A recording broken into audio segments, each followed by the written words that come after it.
आईनी और regular benches के इख्तियारात से मुताल्लिक केस में एडिशनल रजिस्ट्रार सुप्रीम कोर्ट के खिलाफ तौहीन अदालत का फैसला महफूज कर लिया गया है। जस्टिस मंसूर अली शाह और जस्टिस अकील अब्बासी पर मुश्तमिल 2 रुकनी बेंच ने मुकदमे की समाअत की तो अदालती मुआविन हामिद खान ने दोबारा अपने दलाइल का आगाज़ करते हुए कहा कि कुछ जजेस को कम इख्तियारात मिलना और कुछ को ज़्यादा मिलना ऐसा नहीं हो सकता। जस्टिस मंसूर अली शाह ने इस पर रिमार्क दिए कि यह सवाल अलग है।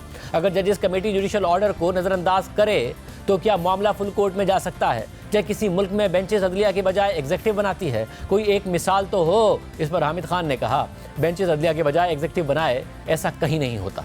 पार्लियामेंट कानून साजी से सुप्रीम कोर्ट के अलावा हर अदालत के दायरे अख्तियार का फैसला कर सकती है। अदालती मुआविन एहसन भून ने दलाइल का आगाज़ करते हुए कहा कि आपका हुक्म मिला तो मैं आ गया। इस पर जस्टिस मंसूर अली शाह ने रिमार्क दिए कि आप हमारा हुक्म मानते हैं और कोई हमारा हुक्म नहीं मानता। एहसन भून ने कहा कि फुल कोर्ट जुडिशल ऑर्डर के तहत नहीं हो सकता, वरना फसाद हो जाएगा। यहाँ इदारे को तबाह करने में लोग लगे हुए हैं। इस पर जस्टिस मंसूर अली शाह ने कहा कि हम इदारे को बचाने में ही लगे हुए हैं। एहसन भून ने कहा कि माजी में अदालतों ने तशरीह के नाम पर आइन को सबुटाज किया।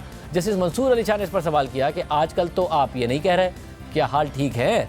एहसन भून ने कहा कि हाल तो आप लिखेंगे और उम्मीद है कि ऐसा फैसला नहीं करेंगे। जस्टिस मंसूर अली शाह ने इस पर रिमार्क दिए कि हमने क्या फैसला करना है, हम कौन सा आईनी अदालत हैं, हम तो वैसे ही गपशप कर रहे हैं। एहसन भून ने कहा कि हम इसीलिए कहते थे कि आईनी अदालत बनाई जाए।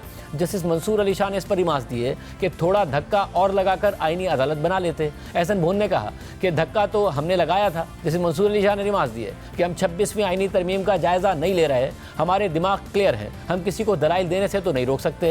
एहसन भून ने जस्टिस मंसूर अली शाह से कहा कि आप जजिस कमेटी का हिस्सा हैं, आप बैठें या ना बैठें ये अलग बात है। जस्टिस मंसूर अली शाह ने रिमार्क दिए कि मैं तो जुडिशल कमीशन का भी मेंबर हूँ, हम जो जजिस नामजद करते हैं उन्हें तो एक ही वोट मिलता है, वो भी हमारा ही होता है, बाकियों को 11-11 वोट पड़ जाते हैं। एहसन भून ने कहा कि सुप्रीम कोर्ट के आईनी बेंच के सिवा किसी बेंच को आईनी मामलात परखने का इख्तियार नहीं है। जस्टिस मंसूर अली शाह ने रिमार्क दिए कि हम इसी सवाल का जायज़ा लेने बैठे थे कि हमसे केस ही ले लिया गया, क्या ऐसा हो सकता है? जैसे अकील अब्बासी ने रिमार्क दिए कि बेंच कमेटी ही ने बनाया था, हमने नहीं, उस बेंच ने जुडिशल ऑर्डर जारी किया, सारी शरारत हमारे इस ऑर्डर की है। जिस मंसूर अली शाह ने रिमार्क दिए कि हम तो सिर्फ इस सवाल का जायज़ा ले रहे हैं कि आर्टिकल 191A कानून के मुताबिक है या नहीं। एहसन भून ने कहा कि आर्टिकल 191A में पार्लियामेंट ने तरमीम की है, आइन है तो उस पर आपको अमल करना होगा, आप इसका जायज़ा भी नहीं ले सकते। इस पर जस्टिस मंसूर अली शाह ने सवाल किया, क्या आइन के बुनियादी ढांचे और अदलिया की आज़ादी के खिलाफ तरमीम को हम देख भी नहीं सकते? अगर जायज़े की जसारत कर ली कि 191A कानूनी है या नहीं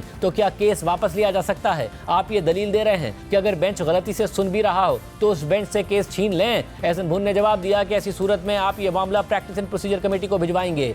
जस्टिस मंसूर अली शाह ने रिमार्क दिए कि कमेटी तो एक एग्जीक्यूटिव कमेटी है। एहसन भून ने कहा कि ये एक आइन की स्कीम है, 26वीं तरमीम है, supreme court practice and procedure act है, प्रैक्टिस एंड प्रोसीजर एक्ट पर फुल कोर्ट का फैसला है। अदालती मामला ख्वाजा हारिस से जस्टिस मंसूर अली शाह ने सवाल किया कि क्या ये कमेटी का दायरा अख्तियार है कि एक केस चल रहा हो तो वो वापस ले ले। ख्वाजा हारिस ने कहा कि कमेटी चाहे तो केस ड्रॉप कर सकती है। जस्टिस मंसूर अली शाह ने सवाल किया कि जुडिशल ऑर्डर गलत है तो क्या जुडिशल फोरम पर चैलेंज नहीं होगा? अगर कमेटी से गलती से केस लग गया है तो वापस तो नहीं जा सकता। ख्वाजा हारिस ने कहा कि कमेटी केस किसी और बेंच में लगा देने की मजाज है, कमेटी का केस वापस लेना उसके आईनी मैंडेट के तराजुर में देखना चाहिए, इस इख्तियार के इस्तेमाल को जुडिशल ऑर्डर की खिलाफ वर्जी पर नहीं परखना चाहिए। प्रैक्टिस एंड प्रोसीजर आज भी एक नाफिजुल अमल कानून है, सुप्रीम कोर्ट का बेंच कानून के मुताबिक ही कोई हुक्म जारी कर सकता है। जैसे अकील अब्बासी ने सवाल किया कि क्या आइन में नहीं लिखा कि सुप्रीम कोर्ट का ऑर्डर तमाम एग्जीक्यूटिव अथॉरिटीज को मानना लाजिम है? क्या सुप्रीम कोर्ट की इंतजामी कमेटी पर आईनी शिक लागू नहीं होगी? जैसे मंसूर अली शाह ने रिमार्क दिए कि अदालती फैसले कमेटी वापस लेने लग जाए तो अदलिया की आज़ादी कमेटी के हाथ आ जाएगी।